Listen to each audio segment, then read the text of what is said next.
SER Podcast. Estás escuchando El Abierto de Hoy por Hoy. Cada día analizamos las noticias más relevantes de la actualidad, las claves políticas, económicas y sociales, con las voces de los protagonistas y los distintos puntos de vista de nuestros tertulianos.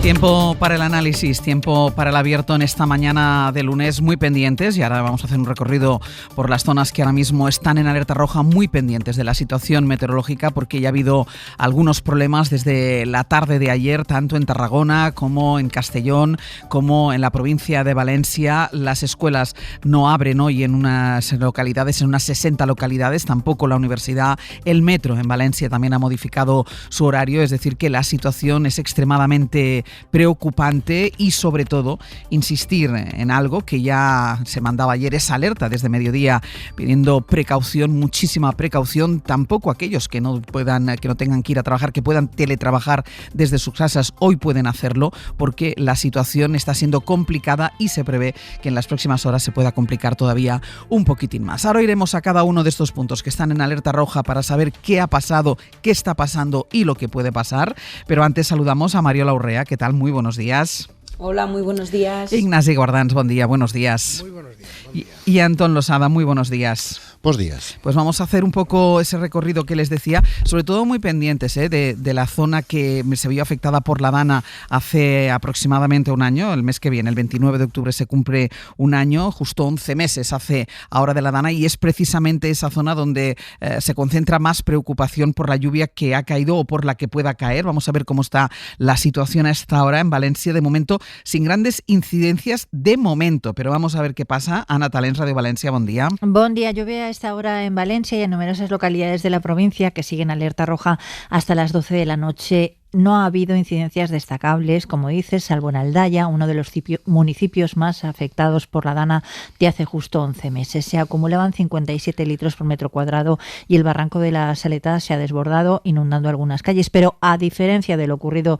el 29 de octubre, las compuertas que se han colocado han funcionado. Metro ofrece servicio de autobús para cubrir el trayecto de la L2 Santa Rita-Llíria. La circulación está interrumpida. Sí que ha habido retrasos en la C6 de cercanía que une Valencia y Castellón, y en el Euromed Valencia-Barcelona en las carreteras no hay nada destacable según la DGT. Sí que se han suspendido ayer clases en 60 municipios de las universidades, también el Pleno Municipal de Valencia. El TSJ recomienda no acudir. También la Consellería de Sanidad se compromete a reprogramar las citas médicas en caso de imposibilidad de desplazamiento, y en Feria Valencia se aplaza hasta mañana la inauguración de la Feria Hábitat Textil. Vuelvo en un ratito a Valencia, Ana, hasta ahora. Hasta ahora. Estaremos muy pendientes de la situación en esa zona. En Castellón, lo citaba ahora Ana, fin de la alerta roja en el norte de la provincia, aunque la lluvia sigue y las acumulaciones superan los 170 litros en algunos puntos. Más al sur, Castellón, Laura Abad, buenos días, buen día. Hola, buenos días. A esta hora la EMET da por finalizado el aviso rojo en el litoral norte, pero mantiene el aviso naranja en toda la provincia. La lluvia no cesa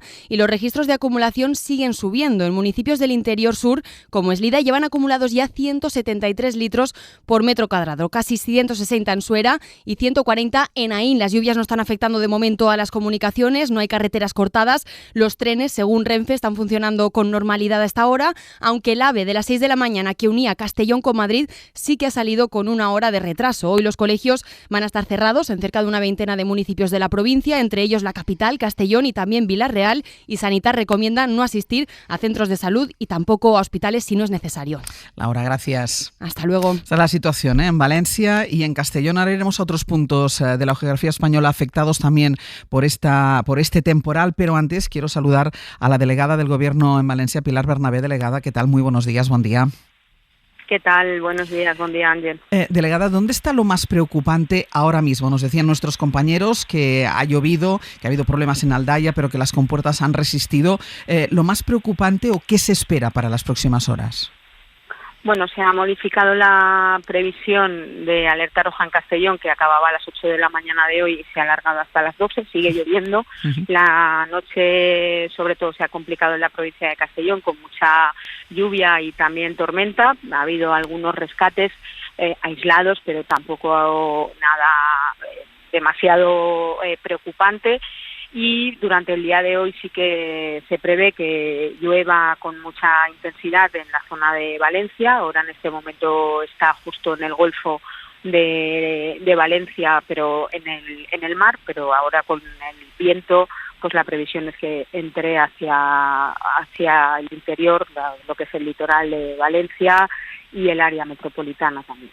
Delegada, ayer los ciudadanos que viven en las zonas en alerta roja recibieron con mucha antelación, con alguna antelación, el ESALERT, esa alarma que suena en los teléfonos móviles para sobre todo que tuvieran precaución y que estuvieran avisados de lo que podía pasar. Esta vez, delegada, ¿cómo se tomó esta decisión? Bueno, nos habían convocado a las 4 de la tarde por parte de la Generalitat, de la Consellería de Emergencias, y a las 3:30 yo, que estaba de camino al 112, escuché el pitido, ¿no?, del ESALERT, como todos los valencianos. Entiendo que es una decisión que tomó la Generalitat, puesto que es la administración competente, como siempre he explicado en todas las intervenciones y como marca la ley, por supuesto.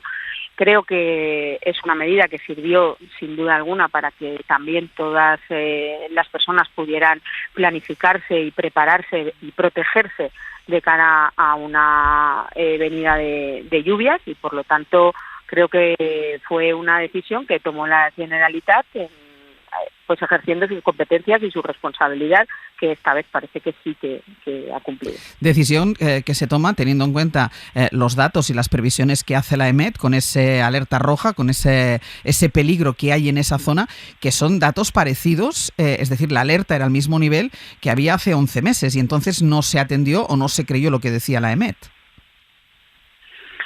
Bueno, yo creo que durante estos meses sí hemos visto que se han ido sucediendo distintos episodios de lluvia y que la Generalitat efectivamente pues ha ido modificando su actuación con respecto al 29 de octubre. Creo que es una buena noticia para todos los valencianos en este momento. Las lecciones aprendidas, desde luego, siempre son muy útiles para mejorar, pero no dejan de, por supuesto, evidenciar algo que desgraciadamente estamos viendo el empeño de la Generalitat de negar una realidad, y es que el 29 de octubre no se hicieron bien las cosas. Delegada, en esa reunión de emergencias no estaba el presidente Mazón. No estaba. ¿Sabe usted, se excusó? ¿Les explicaron el porqué de su ausencia? No hicieron ninguna referencia a la presencia o ausencia del presidente de la Generalitat. Yo en esta cuestión creo que el presidente tiene una responsabilidad ante los valencianos y las valencianas, especialmente después de lo que pasó el 29 de octubre, y a él le corresponde dar las explicaciones. Ayer había miles de personas en la calle reclamando justicia y sobre todo reconociendo el dolor que supone la pérdida de 229 personas en la Dana, en la Comunitat Valenciana. Creo que los políticos tenemos que estar a la altura y demostrarle a los ciudadanos que pueden confiar en nosotros y que vamos a estar siempre alerta y pendientes.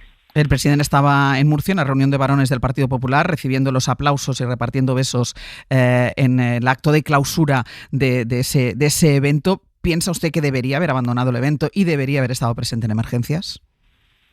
Yo creo que cada uno ejerce la responsabilidad como es y como lo considera. Si me pregunta qué haría yo desde luego creo que era un día para haberle demostrado a los valencianos que efectivamente las lecciones aprendidas son importantes y demostrar que el presidente de la Generalitat se pone al frente de las situaciones complicadas en la Comunitat Valenciana. Pero esa es una opinión personal y el señor Mazón tendrá que responder. Ahora lo importante es centrarnos en atender la emergencia. Yo estoy ahora en el Centro de Coordinación de Emergencias de la Generalitat Valenciana y voy a seguir trabajando con el conseller de Emergencias, que es la persona que está en este momento representando a la Generalitat como responsable de las emergencias aquí en el Centro de Coordinación de Emergencias. Desde luego, los 3 subdelegados y la delegada del Gobierno estamos aquí. Pues Pilar Bernabé, delegada del Gobierno, muchísimas gracias por haber estado con nosotros. Suerte. Gracias. Vamos a publicidad. A la vuelta continuamos el recorrido por las zonas afectadas por este temporal, pero vamos a volver también a Valencia. Lo ha citado ahora la delegada del Gobierno. Ayer hubo una nueva manifestación multitudinaria. Esta vez fueron 2 columnas que se encontraron en el llamado Puente de la Solidaridad, otra vez reclamando explicaciones y reclamando la dimisión de Carlos Mazón. A la vuelta vamos con ello.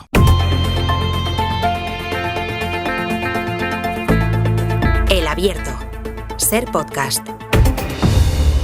En el Abierto, María Lauré, Ignasi Guardans y Antón Losada les decía que no solo la Comunidad Valenciana está en alerta roja por lluvias o ha sufrido los efectos, aunque hayan levantado ya la alerta roja, ha sufrido los efectos del temporal en las últimas horas. Es el caso de Castilla-La Mancha, en Albacete, aviso naranja en la provincia.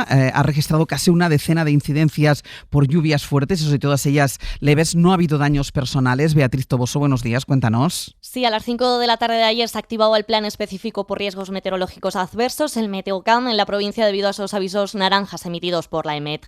Según informa el 112, desde las 7 y hasta las 12 de la noche se registraron un total de 9 incidencias, la mayoría en Almansa por acumulación de agua en vía pública y por inundaciones de sótanos y bajos. También en Casas Ibáñez y en Montalegre del Castillo, localidad en la que cayeron más de 43 litros por metro cuadrado en apenas una hora. La noche ha sido tranquila, sin incidencias, y el aviso se mantendrá durante la tarde.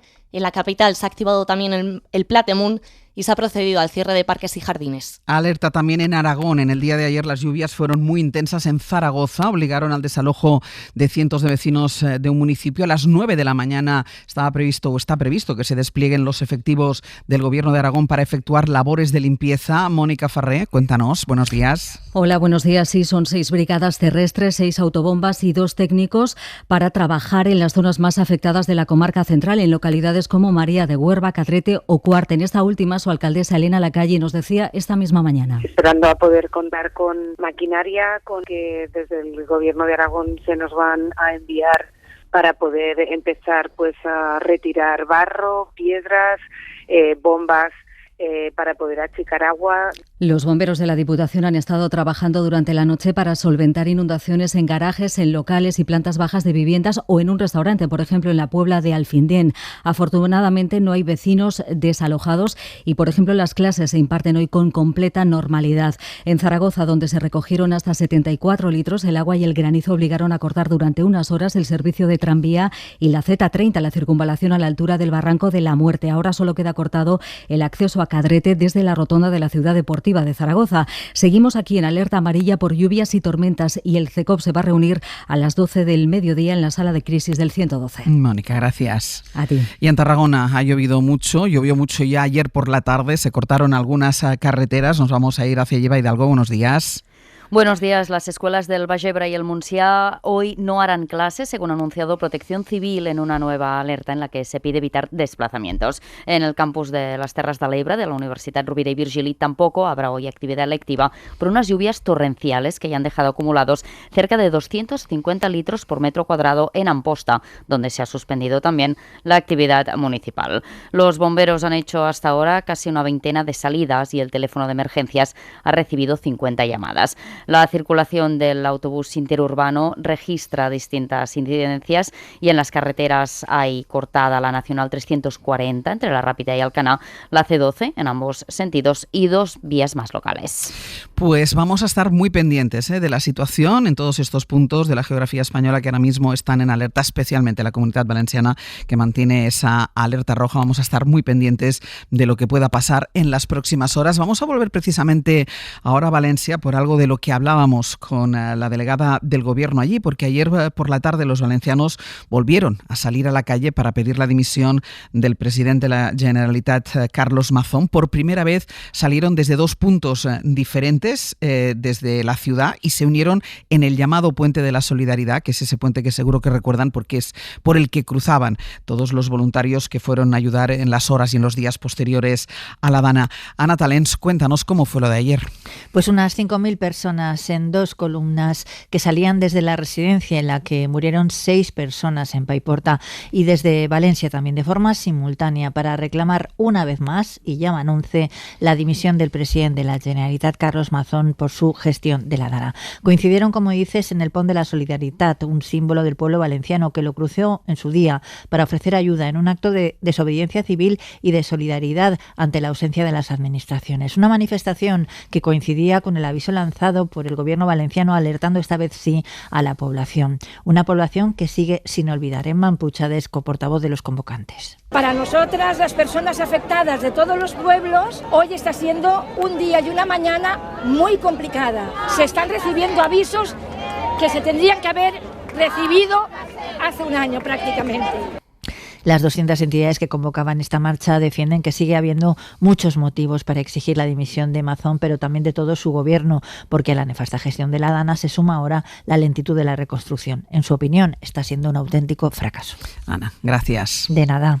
Bueno, pues ¿dónde estaba Carlos Mazón mientras miles de personas se manifestaban por las calles de Valencia exigiendo su dimisión? ¿Dónde estaba cuando la Generalitat decidió mandar esta vez sí, con tiempo suficiente, esa alerta a todos los vecinos de las zonas que estaban en alerta? Pues estaba en una reunión del Varones, del Partido Popular, recibiendo todo el apoyo del partido. Escuchen cómo le presentaba el alcalde de Murcia. Bienvenida Comunidad Valenciana.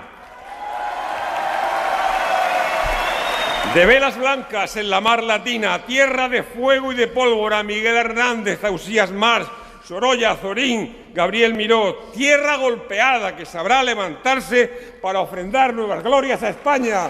Bienvenido, presidente Mazón.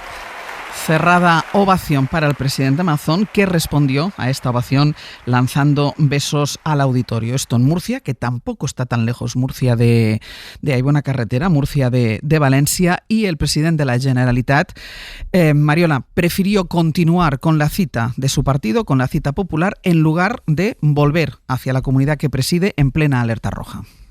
Bueno, parece que el presidente de Valencia nunca está donde debe estar.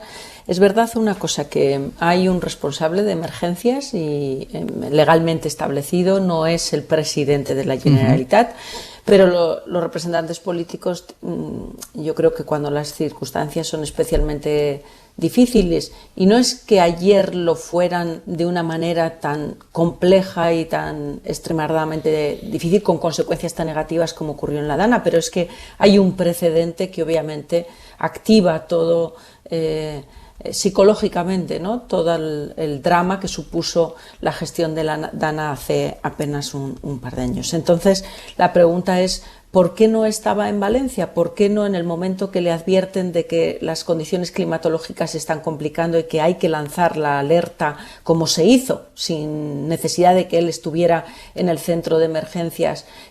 ¿Por qué no vuelve? Y para mí la única explicación posible es seguir defendiendo que él, cuando ocurrió lo de la Dana, no era relevante su presencia en el CECOPI. Yo creo que es una mala, si mi hipótesis es adecuada, creo que es una mala recomendación, porque los líderes políticos y el presidente de la Comunidad Autónoma de Valencia es el máximo responsable de lo que ocurre ahí, deben de estar donde demanda la ciudadanía, y qué duda cabe que ayer perdió una oportunidad, pero tengo la impresión que hay una especie de obcecación por defender un error y hacerlo, intentar pasarlo por bueno, y de ahí que ayer estuviera de nuevo donde no debía estar. Ignasi. Bueno, es evidente que todo lo que se hizo ayer se intenta analizar desde la perspectiva de lo que ocurrió hace un año, ¿no? En todas las direcciones. En el sentido de lo que hizo ayer prueba que hace un año tenía que haber hecho y viceversa, ¿no? Y a mí eso no me parece, vamos, entiendo que en términos de debate pues tenga su sentido, pero no lo tiene del todo. Es decir, ayer no estamos donde estábamos hace un año. Por tanto, que Mazón políticamente pues podría haber estado más cerca y más haciendo un gesto, en realidad, haciendo un gesto que hubiera demostrado pues una empatía de la que ha demostrado que carece 100% durante todo este año, pues es verdad, pero también podía haber hecho ese gesto, eso es lo que quiero decir, pero tampoco le daría más importancia. O sea, que creo que los hechos de hace hace un año se tienen que enjuiciar por sí solos, hasta qué punto hacía falta o no hacía falta que estuviera en SECOPI. Es posible que tampoco hiciera falta hace un año, eso lo tendrá que decir la jueza. Lo que ocurre es que había una consejera o la responsable, la que tenía responsabilidad de activar esa emergencia, decidió no hacerlo sin el consentimiento de su jefe, y probablemente ahí está su problema, que es que no necesitaba el consentimiento de su jefe, pero se creyó que no tenía la autoridad que tenía por ley. Entonces todo eso es un debate jurídico de lo que ocurrió hace un año, y yo no lo contaminaría demasiado con algo donde efectivamente, por decirlo así, Mazón pues ayer demostró pues que quizá no estaba en el ventorro, como dijo algún tuit con cierta sorna, ¿no? Se anuncia alarma, ya reservado en el ventorro, decía el ministro tuitero, ¿no? Pero bueno, sí que es verdad que podía haber hecho un gesto ayer y no lo hizo, pero en ese sentido hay poca sorpresa. De esa foto final de la reunión de varones está ausente Moreno Bonilla, que volvió a Málaga porque se clausuraba esa cumbre del cómic tan importante que se ha celebrado estos días en la capital malagueña, y Moreno Bonilla quería estar en la clausura y no sale en esa imagen en la que Mazón reparte esos besos al auditorio. Ahí no está Moreno Bonilla porque acude a un acto que no sé si tenía agendado o considera que es importante estar ahí, y estaba fuera de Murcia. Antón. Bueno, no sé si Moreno Bonilla fue a pedir el autógrafo de esos escenarios, ¿no? A lo mejor que es una función importante. O a lo mejor se borró por no tener que firmar lo de los migrantes, que luego lo hablaremos. No lo sé. Bueno, yo entre el autógrafo de Schwarzenegger y firmar lo de los migrantes también habría elegido el autógrafo de Schwarzenegger, ¿no? Bueno, dos cosas. Una, la primera, yo sí creo que es relevante revisar cómo funcionó ayer el sistema. Y ayer el sistema funcionó. Igual que había funcionado muchas veces antes del desgraciado 29 de octubre del 2024.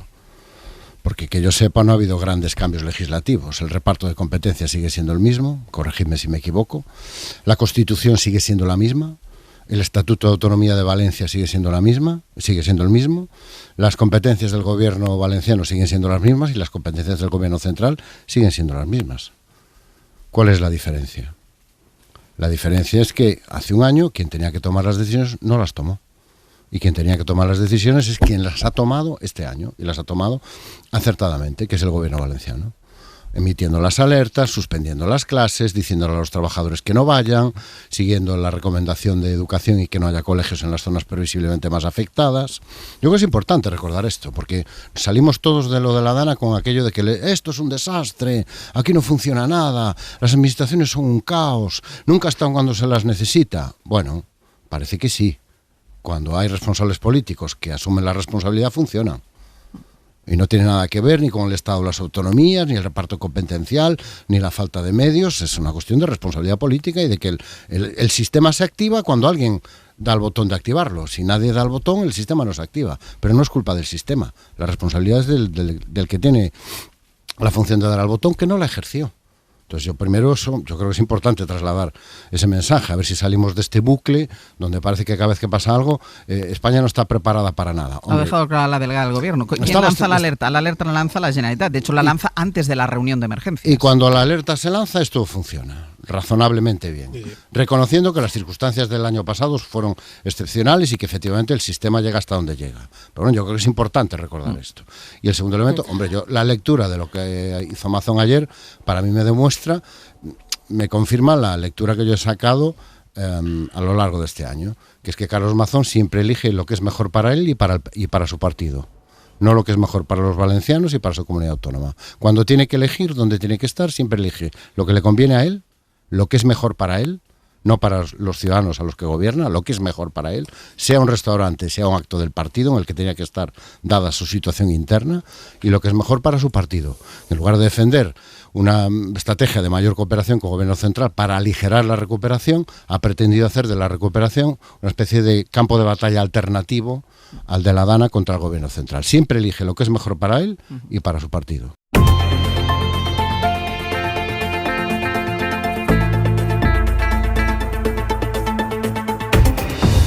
En en el Abierto, Mario Lorrea, Ignasi Guardans y Antón Losada, a partir de la alerta roja en la Comunidad Valenciana y esa alerta, ese mensaje que sonó en todos los teléfonos ayer a mediodía, horas antes además, o minutos antes de que se celebrara esa manifestación multitudinaria otra vez, exigiendo la dimisión de Carlos Mazón. Mazón, que estaba en Murcia asistiendo a un acto del Partido Popular y llegó más tarde a la emergencia valenciana. Pero decía una cosa, ponía en valor una cosa, Antón, que decía, bueno, se demostró que el sistema funcionó, que quien tenía que tomar la decisión la tomó y que la tomó con los datos que tenía. También había esos datos hace 11 meses y no se tomaron las decisiones y además se entró en ese bucle de cargar con la responsabilidad a otro. ¿Querías hablar, Mariola?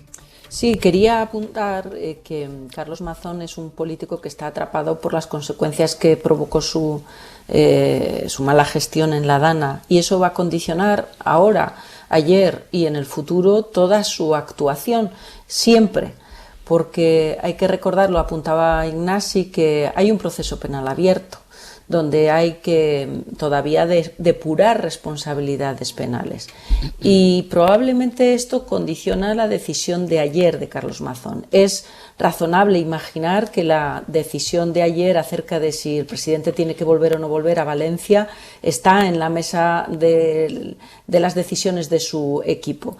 Y es un dilema que podríamos llevarlo a la cena de los idiotés, porque cualquiera de las dos propuestas tenía costes. Y es obvio que el volver hubiera respondido mejor a lo que se espera de alguien que preside la Generalitat. Es lo que se espera probablemente de un político que está al mando, aunque competencialmente haya un responsable que esté al mando de los problemas, no de la gestión concreta, pero sí de los problemas que afectan a la comunidad autónoma, más aún tomando en cuenta el precedente de lo que había ocurrido hace un año y de las víctimas mortales que había provocado la Dana hace un año. Pero ¿qué ocurre? Que es que hay un proceso penal abierto. Él necesita, con su comportamiento, seguir enfatizando la idea de que lo que ocurrió hace 11 meses no es su responsabilidad penal, porque hay un responsable político que tiene la misión de gestionar concretamente la alerta. Y a mí me invita a pensar todo esto, que la decisión de ayer, aunque tiene costes políticos para él y también para el Partido Popular, también para su partido, obviamente es una decisión también, como apuntaba Antón, que lo que hace es protegerle, blindarle de una depuración de responsabilidades políticas, penales. Y esto para mí la conclusión es la siguiente.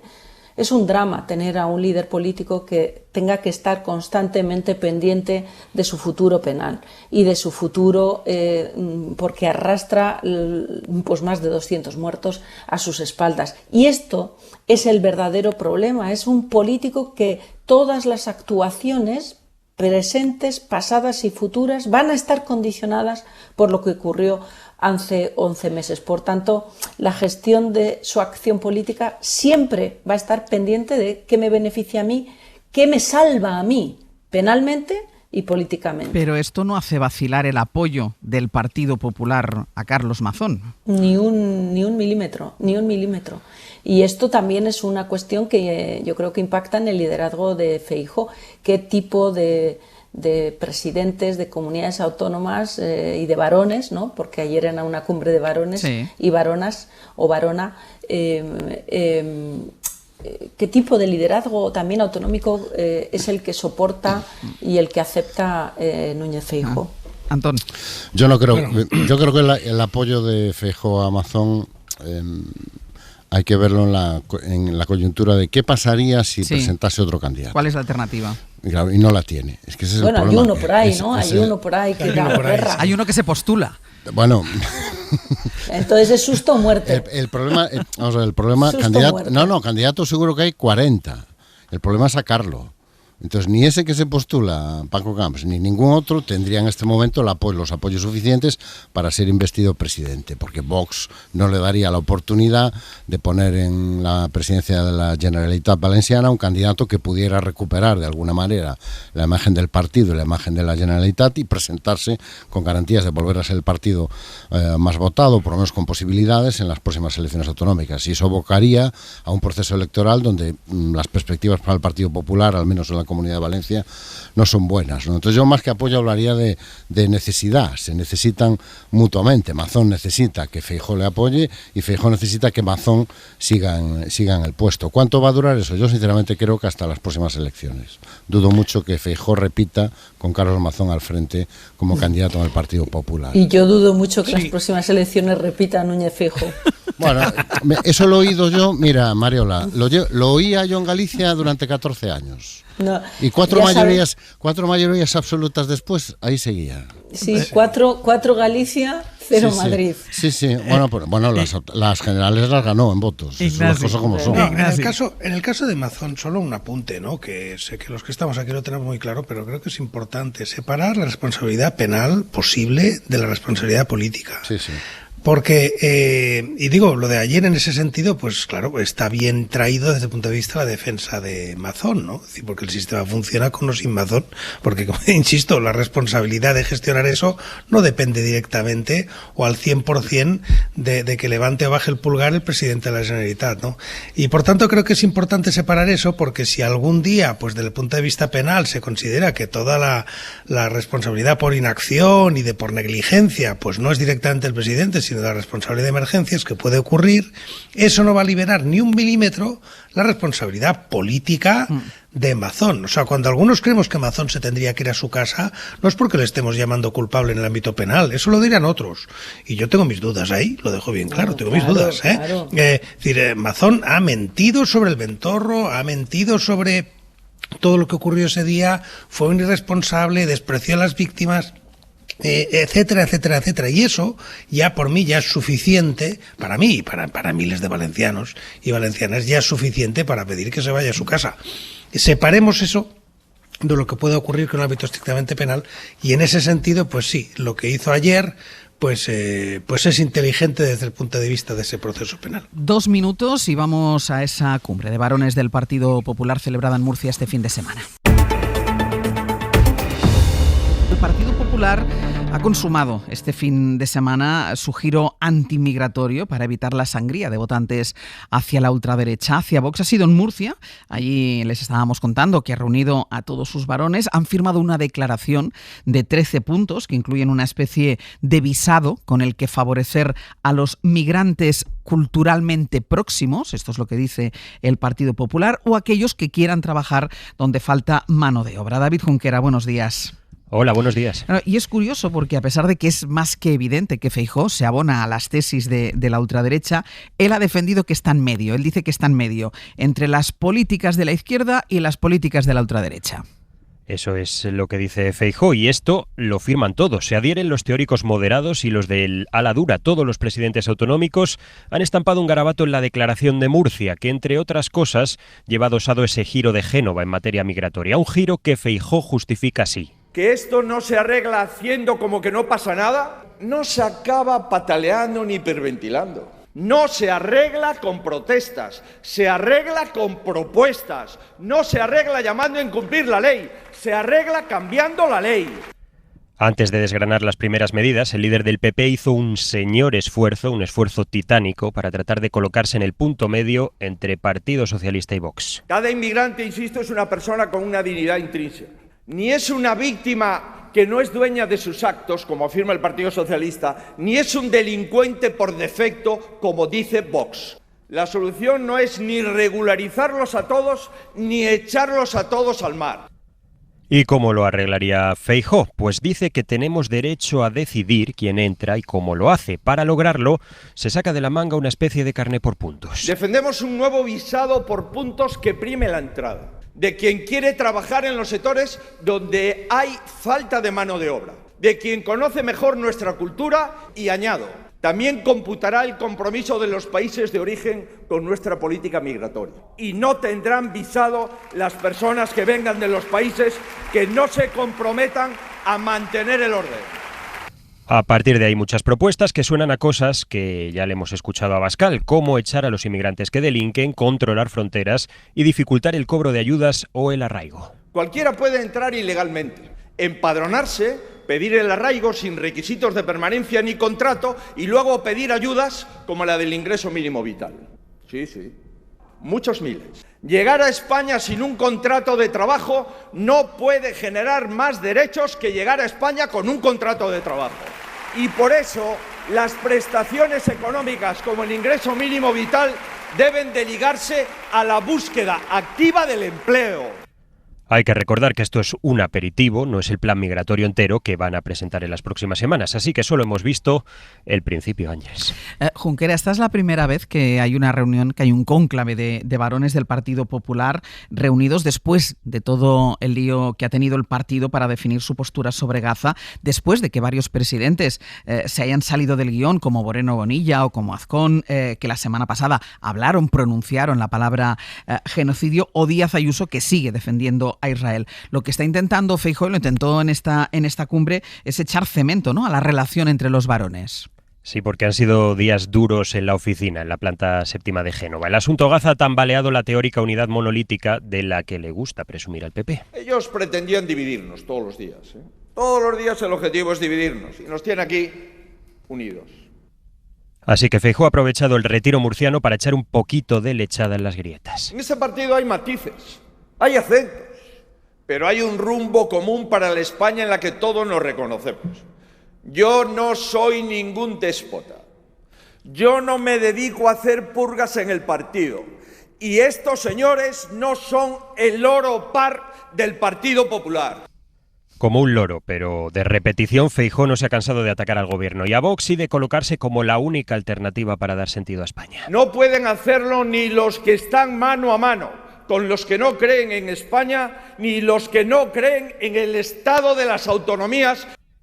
Lo ha dicho de muchas maneras. España necesita responsables. Necesita una válvula de escape que no se limite a un desahogo de 5 minutos y que después todo siga igual. Y aquí va otra más. No pueden hacerlo quienes han construido una pinza para intentar volarlo todo. Somos la única alternativa que tiene el Estado. Ni Vox ni PSOE, todo enmarcado en la enésima apelación al centro. España se desgarra si se tira desde los extremos. Lo que este país necesita es que cosamos todos. Habla de coser y dice también esto Sánchez a la vez. va a acabar mal. Sánchez va a acabar mal. No tengo ninguna duda. Lo que según Génova ha acabado muy bien es este retiro de varones, que no ha sido tan monacal como en ediciones anteriores. Por ejemplo, Ayuso llegó mediodía tarde, tenía como excusa su ronda de contactos con los grupos de la Asamblea, y Moreno se fue mediodía pronto. Les dijo, como decía Terminator, sayonara babies, porque tenía que ir a sacarse fotos con Schwarzenegger en la Comic Con de Málaga. Junquera, gracias. Abrazo a todos. Como no nos cansamos de repetir los datos cada vez que hay algún discurso sobre políticas migratorias que ponen en cuestión las ayudas que reciben los migrantes, por qué llegan, lo que cobran, qué pasan por delante de los españoles, esto no nos cansaremos nosotros nunca de poner los datos para explicar cuál es la realidad. Después de lo que ha dicho este fin de semana Alberto Núñez Feijóo y que ahora comentaremos con los analistas de esta mañana, es el momento de los datos. Jordi Fàbrega, habla de nuevo. Hola, buenos días. Porque lo que vamos a hacer es explicar cómo es de clave el papel de la migración para entender el crecimiento de la economía y del empleo en España, especialmente después de la pandemia, y los datos no refrendan ese mantra de la derecha de que los inmigrantes vienen a quitar más de lo que aportan ellos al sistema público. Sí, porque tanto el crecimiento de la economía en general como del empleo no se entienden sin la aportación de los inmigrantes en los últimos años. Empecemos por el crecimiento de la economía. La aportación de los inmigrantes explica en torno al 25% de lo que ha crecido el PIB, la economía, desde el año 2022. Ese es el cálculo que ha hecho el Banco de España. También hay que recordar que la presidenta del Banco Central Europeo, Christine Lagarde, destacó que el mejor desempeño económico de España en los últimos años respecto a otros países europeos tiene mucho que ver con el papel de la inmigración. En cuanto al empleo, los datos nos dicen que alrededor del 40% de los puestos de trabajo que se han creado en el último año han sido para trabajadores extranjeros. Se han creado 500.000 de empleos, unos 200.000 son para trabajadores inmigrantes. Además, la integración de la migración en el mercado laboral ayuda, por un lado, a rejuvenecer la fuerza de trabajo, el mercado laboral, a cubrir vacantes en sectores de difícil cobertura, estamos hablando de construcción, de hostelería, del transporte, pero también en profesiones que requieren más cualificación, porque de hecho, si miramos en dónde ha crecido más en porcentaje el número de trabajadores inmigrantes, lo encontramos en comunicación, en información y en actividades profesionales y científicas. Y por último, sobre prestaciones sociales. Lo que nos dicen los datos de seguridad social es que los inmigrantes aportan alrededor del 10% de los ingresos del sistema y solo representan el 1% del gasto. Además de que todos los organismos nacionales e internacionales apuntan a que la economía española necesitará alrededor de unos 300.000 inmigrantes cada año para sostener el actual estado del bienestar. Aportan un 10% y solo representan el 1% del gasto. Quédense con este dato, porque es el que manipula constantemente la derecha y la ultraderecha. Es verdad, gracias Jordi, es verdad que no nos gusta hablar de la inmigración solo con datos económicos, es decir, con su aportación a la economía, pero es importante ir explicándolo de vez en cuando para que no quede instalado el mantra que suena desde la derecha y desde la ultraderecha. Pero bueno, Antón Feijóo lo tiene claro, un visado, que solo vengan los que vienen de países que no generan problemas, que estén culturalmente próximos a nosotros, es decir, latinoamericanos, nada de alguien que venga de Marruecos, de Algeria, nada que venga de ahí, y que vengan no a quedarse con lo nuestro, sino a aportar. Bueno, comprando completamente el discurso de la extrema derecha, ¿no? Absolutamente. Que la migración está desordenada, que los inmigrantes son una amenaza para nuestros trabajadores, para nuestro empleo, para nuestro estado del bienestar, para la paz en nuestras ciudades. El problema no son las medidas concretas, el problema es el subtexto que sustenta esas medidas, el relato que sustenta esas medidas, que es exactamente el relato de la extrema derecha, que es que tenemos un problema gravísimo, que vienen a delinquir, que vienen a robarnos, que vienen a aprovecharse de nosotros, que nos están invadiendo culturalmente, de ahí esa llamada tan peculiar a la similitud cultural. Aparte, después, si te vas a la realidad, yo no sé exactamente qué es lo que quiere regular Feijóo. Pero si de cada 10 inmigrantes, 7 vienen o de América Latina o de la Unión Europea. Es que no acabo de entender. ¿Qué quiere? ¿Dar un sistema, no sé si es por puntos o con vales o con estampitas?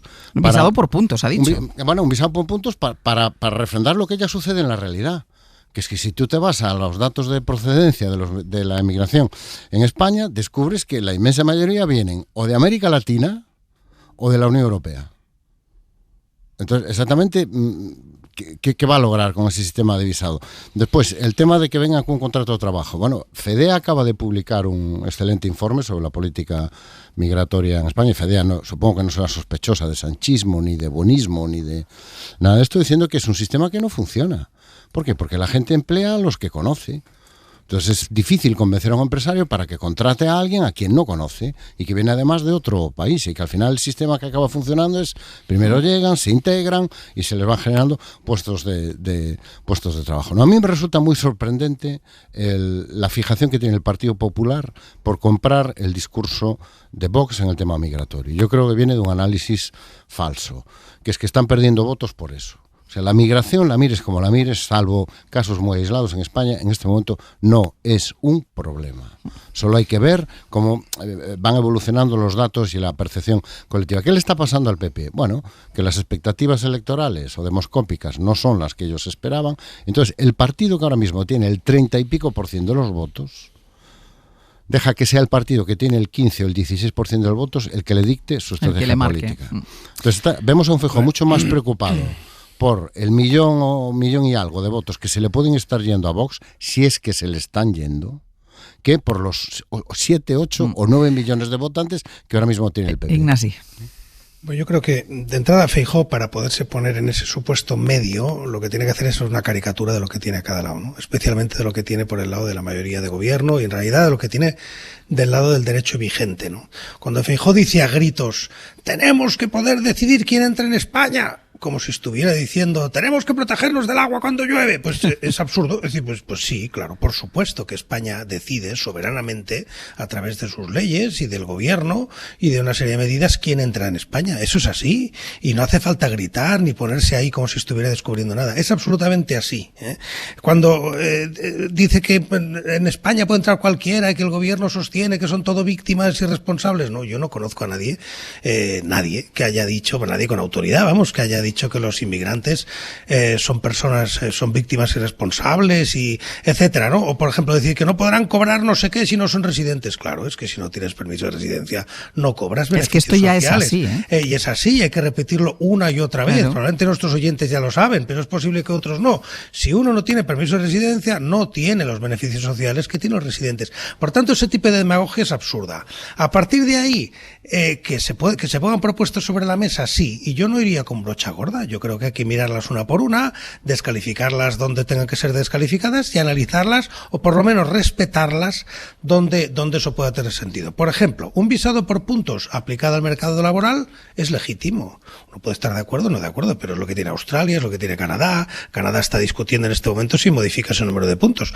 Pero efectivamente que haya un visado que se articule en función de las necesidades de mercado de trabajo, y que si uno viene a hacer aquí de médico, pues tiene más puntos, y si viene a hacer de contable, pues no, porque nos sobran contables. Invento, no sé cuántos contables tenemos, pero quiero decir, eso es perfectamente legítimo. En cambio, vincular esos puntos al sistema político del país del que tú procedes, en función de si te gusta más o menos el país de origen, porque hace más o menos lo que tú quieres, eso es absurdo, por supuesto que es absurdo. Vincular el sistema de puntos a si tú eres católico, musulmán, budista, sikh o simplemente ateo, profundamente ateo, pues también es absurdo. Y al idioma que hablas antes de llegar, pues también es absurdo.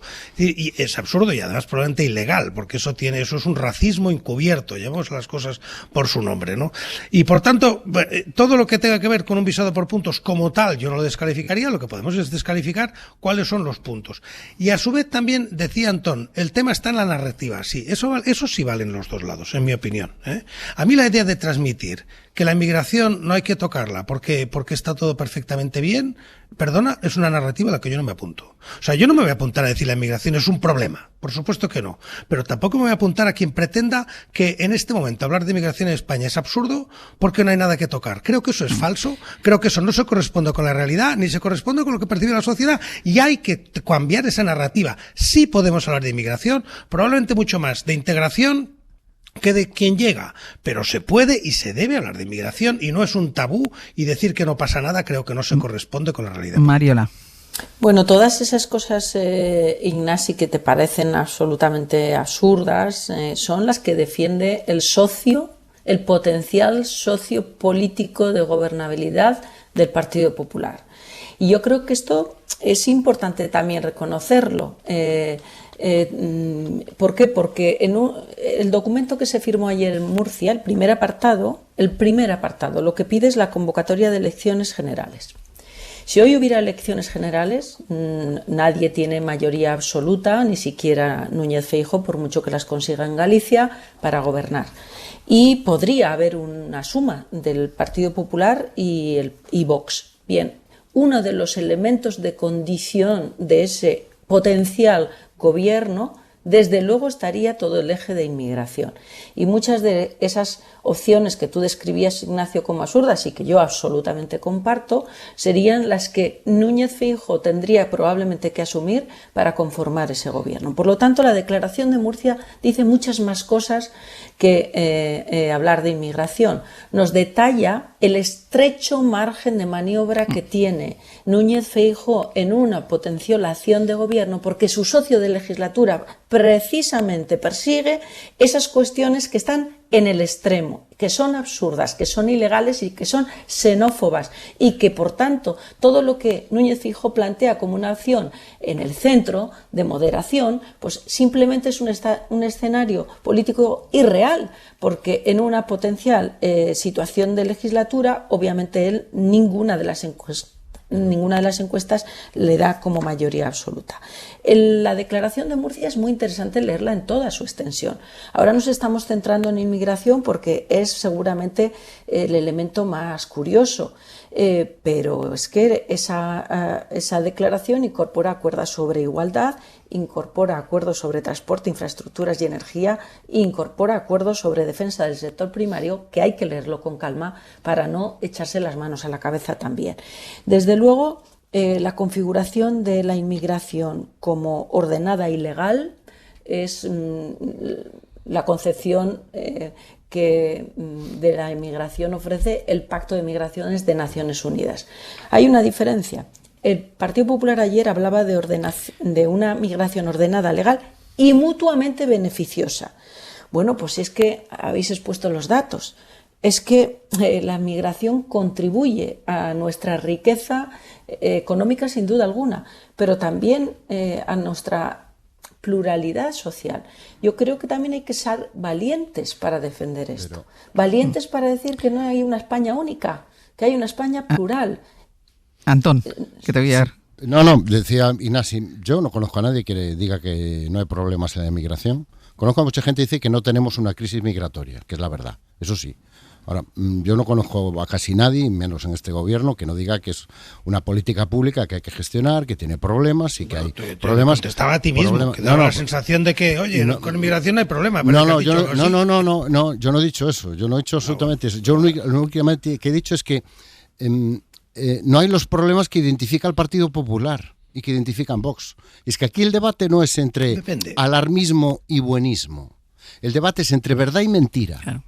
El debate es entre los que con los datos reales afrontan los desafíos que supone en términos políticos, demográficos, económicos, sociales y de convivencia el fenómeno migratorio, y los que utilizan la mentira para convertir la inmigración en un arma electoral. Es que ese es el debate. ¿Y dónde se está posicionando Feijóo? Entre los que utilizan las mentiras sobre el fenómeno migratorio como arma electoral y compran un discurso, y lo vemos en las medidas que propone, para resolver problemas que no tenemos. Es que a España están llegando muchos inmigrantes que son completamente ajenos a nuestra cultura. No. Es radicalmente falso. Es radicalmente falso. Es que vuelvo a darte los datos. Prácticamente 8 de cada 10 inmigrantes que vienen o de la Unión Europea, que supongo que serán próximos a nuestra cultura, o de América Latina, que supongo que también serán próximos a nuestra cultura. Menos de la tercera parte vienen del norte de África. Es que han venido siempre. Y hombre, decir que Marruecos es ajeno a nuestra cultura es mucho decir, ¿eh? A ver, es muchísimo decir. Y termino muy rápidamente. Después, el tema de las necesidades del mercado laboral. Pero hombre, si el problema que tenemos nosotros es que los migrantes más formados no vienen aquí, prefieren irse a otros países donde son mejor atendidos y tratados y mejor recibidos. ¿Qué inmigración estamos recibiendo nosotros? La que se ocupa de todos los trabajos que nosotros no queremos hacer. Entonces, tú coges las medidas del Partido Popular y es para afrontar una situación migratoria basada en la mentira y en la manipulación de la realidad, que es exactamente lo que está haciendo Vox. Ignasi. Yo, por supuesto, que comparto que desde el Partido Popular y mucho más desde Vox se dicen muchísimas mentiras sobre la inmigración. Eso que quede bien claro, y sobre todo todas las que vinculan la inmigración con violencia, etcétera, etcétera. Y creo que eso es absolutamente cierto. Ahora, yo insisto, creo que en la España de 2025, pretender que no hay lugares en España donde la integración de la inmigración, no la cantidad de la inmigración, donde la integración de la inmigración no se está produciendo bien y que eso no se percibe bien por determinada gente, y que eso tiene consecuencias electorales porque se percibe que hay un problema y que atender a ese problema es algo que se puede hacer con soluciones distintas en lugar de negar que el problema existe, creo que es un error. Creo que es un error. Bueno, sí, hay gente que lo niega, hay gente que pretende que esto se gestiona como si fueran las autopistas. No. Y entonces que por supuesto hay un problema de autopistas porque hay que asfaltarlas de vez en cuando de carreteras. No, mire usted, hay determinadas zonas donde la inmigración está concentrada y donde hay una percepción de que esa integración no se está haciendo bien. ¿Eso es darle la razón a Vox? No, ni a Alianza Catalana, a quien tengo en este momento en la cabeza cuando estoy hablando también, y lo digo bien claro.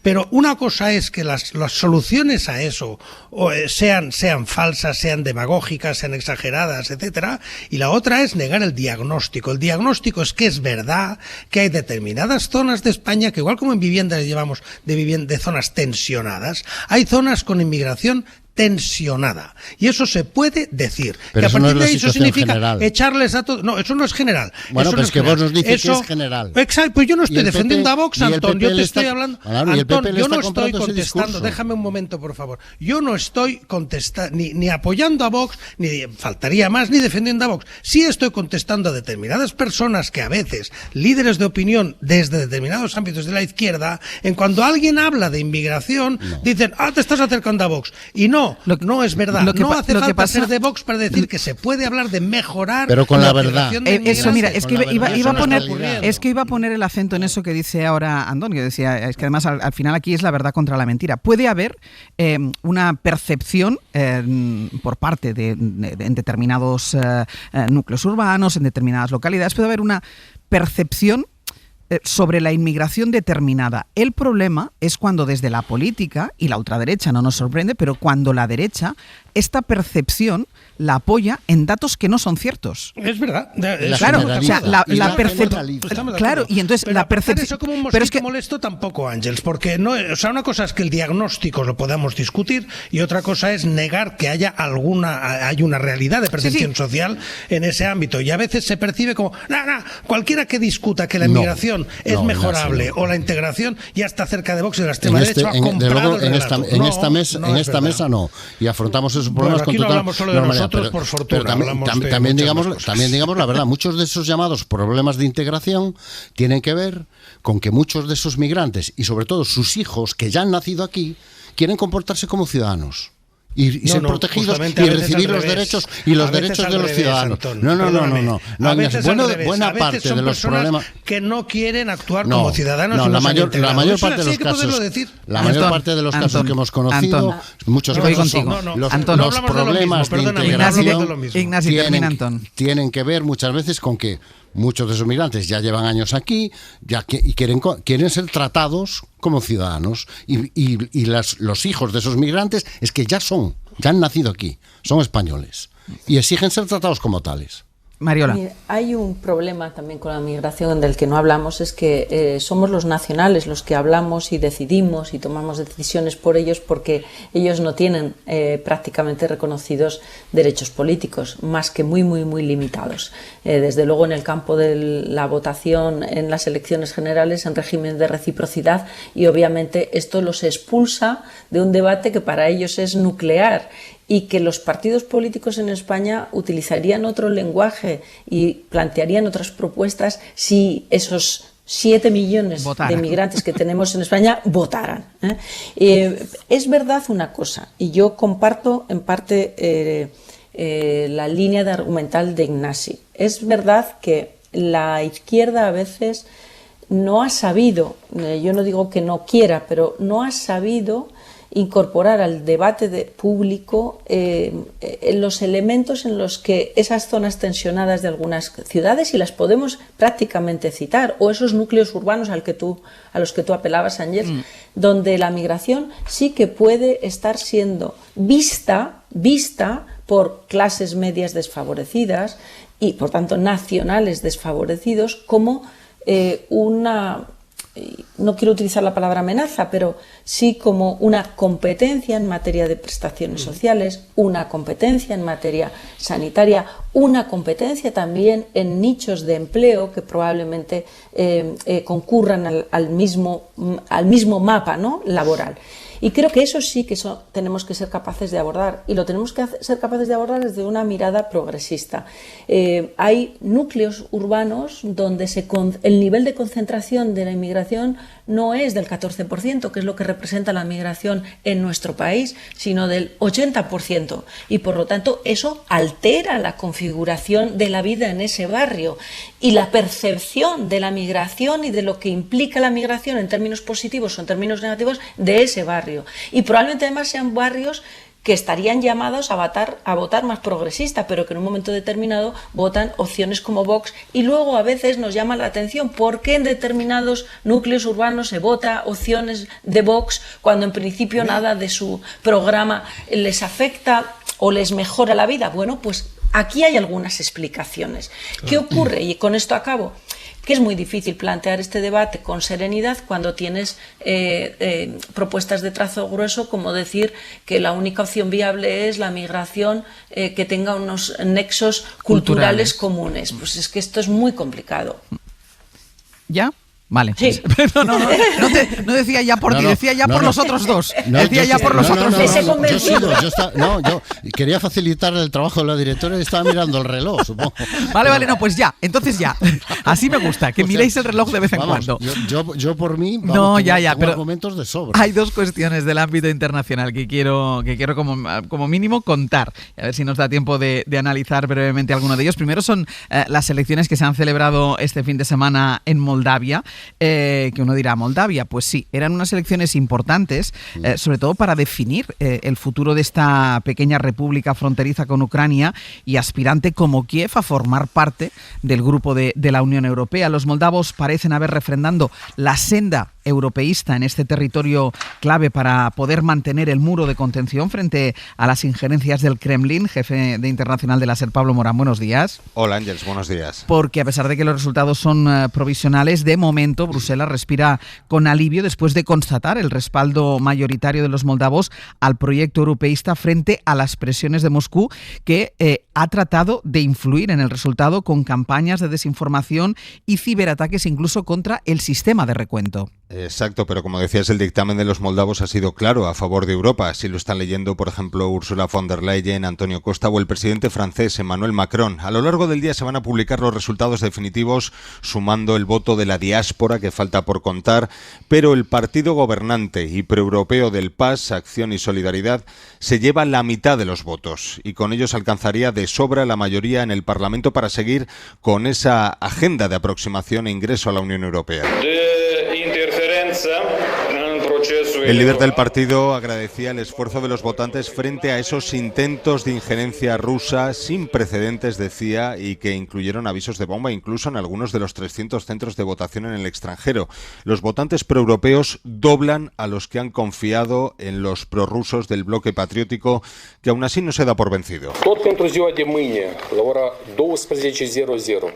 Su líder y expresidente de Moldavia, Igor Dodon, ha convocado una protesta esta mañana frente al Parlamento para denunciar el supuesto fraude de esas elecciones. Lo va a hacer y a eso se va a agarrar con el apoyo de Moscú, donde también se están empezando a escuchar esas mismas denuncias, y también ha apoyado en su victoria en 2 regiones separatistas, incluida Transnistria, donde Rusia, recordemos, mantiene tropas. Bruselas de momento da por superada con éxito esa prueba de las elecciones en Moldavia, pero está preparando una cumbre europea en Copenhague marcada por la alerta elevada tras las reiteradas incursiones de drones y de aviones rusos en el Báltico. Después de un nuevo avistamiento de drones sobre sus instalaciones militares, el gobierno danés ha suspendido el vuelo de estos aparatos. Polonia cerró ayer, recordemos, temporalmente parte de su espacio aéreo ante el temor a que la oleada de ataques rusos contra Ucrania, ayer fue un día terrible, vuelva a afectar a su territorio, Pablo. Sí, desde luego, ataques rusos que han incrementado su virulencia, tal y como comprobaron este domingo en Kiev. Lo comprobó este vecino de la capital, afectado por el ataque masivo con drones y misiles que alcanzó este domingo la capital, provocando al menos 5 muertos, incluido una niña. En esa escalada, Rusia denuncia esta mañana la muerte de otras 2 personas en la región de Moscú por un ataque de drones ucranianos. Ataques que elevan todavía más la tensión en el flanco este europeo después de días de incidentes, como decías, con esas incursiones de drones en Dinamarca, en Noruega, en Polonia, los ciberataques que afectaron al tráfico aéreo del continente, tras los cuales planea la sombra rusa, con Putin dispuesto a poner a prueba la OTAN mientras Trump se desentiende y enfoca sus esfuerzos en su plan para Gaza. Toda esta tensión es la que va a rodear esa cumbre europea para finales de esta semana. Pablo, gracias. A ti, hasta ahora. Nos vamos con ese plan para Gaza de Donald Trump, porque hoy va a haber reunión, está marcado en la agenda del día. Hoy es el encuentro en la Casa Blanca, después de ese discurso que pronunció ante la Asamblea General de la ONU. Es el encuentro entre Netanyahu y Donald Trump. Bueno, Estados Unidos sigue siendo el único aliado que mantiene Israel, a pesar de que ya no esconde su hartazgo con la guerra en Gaza. Corresponsal en Washington, Sara Canals, hola de nuevo. ¿Qué tal, Ángels? Buenos días. Porque cada vez está más aislado internacionalmente y Netanyahu necesita a toda costa mantener el apoyo militar y diplomático que le sigue brindando Estados Unidos, y puede que eso pase por satisfacer uno de los mayores deseos de Donald Trump, lograr un acuerdo de paz en Oriente Medio que detenga la masacre diaria de Gaza y que acerque al presidente de los Estados Unidos al Premio Nobel de la Paz, que por cierto se falla dentro de 12 días en Oslo. Pues sí, Donald Trump lleva días derrochando optimismo. Este fin de semana ha asegurado que el plan está ya en su fase final y que todas las partes están dispuestas a aceptarlo, pero lo cierto es que aún hay ciertas reticencias por parte de Israel. Ayer en la Fox, el primer ministro Netanyahu Declaraba que aún no hay nada finalizado, pero que siguen trabajando con el equipo de Trump. Y este ha sido un fin de semana de intensa diplomacia, con reuniones entre ambas delegaciones en Nueva York y también en Egipto. Allí ha viajado el embajador de Estados Unidos en Tel Aviv. Sobre el plan en cuestión, Israel, por ejemplo, rechaza que la autoridad palestina se involucre en la gobernanza de Gaza, exige también más firmeza en el desarme de Hamas y luego tampoco se acaba de comprometer a no volver a bombardear Qatar, una clara exigencia de Estados Unidos en esta propuesta de 21 puntos. Qatar any more than you were attacking Pakistan. When you took out Bin Laden, you went after Bin Laden, not Pakistan. No hemos atacado a Qatar más de lo que vosotros atacasteis a Pakistán cuando eliminasteis a Bin Laden, insistía Netanyahu. Desacuerdos que abordará hoy con un Donald Trump que por primera vez prometió la semana pasada ante el mundo que no le permitirá que anexione Cisjordania. But I'm not allowing Israel to annex the West Bank. There's been enough. It's time to stop now, okay? Y un Trump que tiene prisa por cumplir con una de sus promesas de campaña, aunque eso sí, esta no es la primera vez que anticipa con el mismo grado de optimismo que un alto el fuego en Gaza es inminente. Sara, gracias. A vosotros. Ignasi, se le está atravesando el acuerdo de paz a Donald Trump. Bueno, porque yo no creo que eso sea un acuerdo de paz, ¿no? Realmente uno se mira los 21 puntos de lo que tiene ese documento y son bastante inverosímiles y es muy difícil que Israel los llegue a aceptar, y si los acepta los podría haber aceptado perfectamente hace años, ¿no? O sea, hace años, ni siquiera te digo cuando esto empezó, es que hace muchos años que muchas de las cosas que están ahí apuntadas pues son wishful thinking, y por tanto creo que estamos en una situación tremendamente complicada en la que efectivamente se da cuenta Trump de cómo esto le afecta a su agenda. O sea, lo de Naciones Unidas pues es caricatura para algunos, pero es dramático para otros. O sea, la sensación de aislamiento total es enorme, ¿no? Y por mucho que él desprecie el sistema de Naciones Unidas, la realidad va penetrando, ¿no? Está intentando hacer ese gesto Trump desde el punto de vista de narrativa, de decir, no le permitiré que anexione Cisjordania, cuando ya ha permitido los asentamientos, sigue permitiendo los asentamientos, y quiere hacer esa especie de gesto de autoridad, que es una forma de decir todo lo que ha ocurrido en Gaza lo he permitido hasta ahora. O sea que yo no soy en absoluto optimista. Vamos, sobre un alto el fuego en el sentido de que paren los bombardeos es posible que sí, porque en algún momento además quedará muy poco que bombardear, perdonad que lo diga así, pero claro, es que hay un momento en que ya no hay mucho más. Cuando uno ve una foto aérea de Gaza, dice, bueno, usted es que no le queda más que bombardear desde el aire, ¿no? O sea, que haya un alto el fuego, sí, pero ese plan idealista de a dónde se va, no. Y déjame, Ángels, un inciso solo echando atrás el otro tema de Moldavia. ¿Por qué me haces esto? No, solo un segundo. Porque no es disciplinado. Porque no soy disciplinado. No, mira, como no es disciplinado, los demás os vais a quedar sin intervenir. Bueno, pero dignas y no, que no hay tiempo. Un inciso muy rápido, porque a veces yo entiendo muy bien que desde el punto de vista de comunicación se hable de partido proeuropeo como si esto fuera un partido de fútbol. Y lo entiendo que es así, porque comunicativamente hay que resumir. Pero quiero recordar que aquí lo que está en juego es, unos defienden la democracia y defienden el Estado de Derecho y defienden nuestro modelo de sociedad, y los otros quieren ir hacia la dictadura de Putin y someterse al autoritarismo de Putin. Y de eso estamos hablando, y eso es lo que está en juego. No solo si uno es proeuropeo, como si fuera color, uno qué camiseta lleva, ¿no? Pues ha ganado los nuestros. No es un tema de ser los nuestros. Es un tema de que aún los que han ganado son los que defienden un sistema democrático. Pero eso también son los nuestros, ¿no? Los que defienden la democracia, claro, también pero son los que nuestros, es mucho ¿no? más que el color de una camiseta, vale. quiere decir, claro, vale. Por supuesto. Pero que es mucho más que el color de una camiseta. No, si no critico, por supuesto, a quien ha hecho la crónica. Digo que a veces da la sensación de que se juega proeuropeos contra no europeos. No va así.